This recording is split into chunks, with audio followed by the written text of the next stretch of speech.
Thank you for joining me for Women's Healthcare Weekly, where tonight we'll be exploring the topic of menopause. To really understand what's happening in your body during menopause, we first have to understand the hormonal regulation of a normal ovarian cycle. This is called the hypothalamic pituitary gonadal axis, or the HPG axis.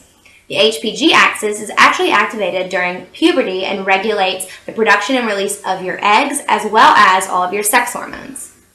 Gonadotropin-releasing hormone, or GnRH, is released from the hypothalamus and targets the anterior pituitary, where it stimulates the release of follicle-stimulating hormone, or FSH, and luteinizing hormone, or LH.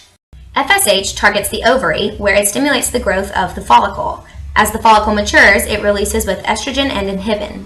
Estrogen, together with inhibin, begin to limit FSH secretion by negatively feeding back on the hypothalamus. When the follicle reaches full maturity, it releases a large amount of estrogen. This positively feeds back on the hypothalamus, which triggers a surge of luteinizing hormone. LH then travels to the ovaries, where it stimulates ovulation, or the release of the mature egg. After ovulation, LH stimulates production of the corpus luteum, which begins secreting progesterone. Progesterone negatively feeds back on the hypothalamus, preventing the release of GnRH and preventing subsequent ovulations. The onset of menopause is normally detected when your menstrual cycle starts becoming irregular. This is caused by the reduction in the number of follicles that are in your ovaries. As that number of follicles decreases, your hormones start behaving erratically. First, inhibin levels decrease with age because there are fewer follicles secreting inhibin. As inhibin levels decline, there is less negative feedback on the hypothalamus, causing an increase in FSH levels. As more FSH is released, the ovaries release more follicles. This causes a shorter menstrual cycle, which further depletes the follicle pool. As the follicle pool depletes, there is less estrogen produced, which causes an increase in LH levels. Eventually, as the number of follicles continues to decrease, ovulation also decreases, causing a longer cycle. Less ovulation prevents the formation of the corpus luteum and in turn decreases the level of progesterone, which causes a much lighter period. Low levels of inhibin and estrogen, along with high levels of FSH and LH, are the significant changes that occur to the endocrine system during the time leading up to menopause.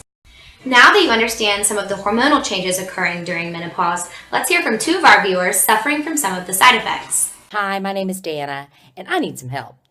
I'm a teacher, and I know the doctor said I'm supposed to be going into menopause, or I am going into menopause, but I will profusely just start sweating, never know when it's going to happen.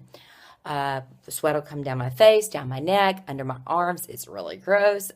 Well, Dana, you are obviously suffering from hot flashes, which often start in the upper torso and can last for up to 5 minutes. What happens is our body has a range of core temperatures called the thermoneutral zone. As estrogen levels decrease during menopause, this range of temperatures actually narrows. An increase in core temperatures above this thermoneutral zone causes significant vasodilation and, of course, sweating.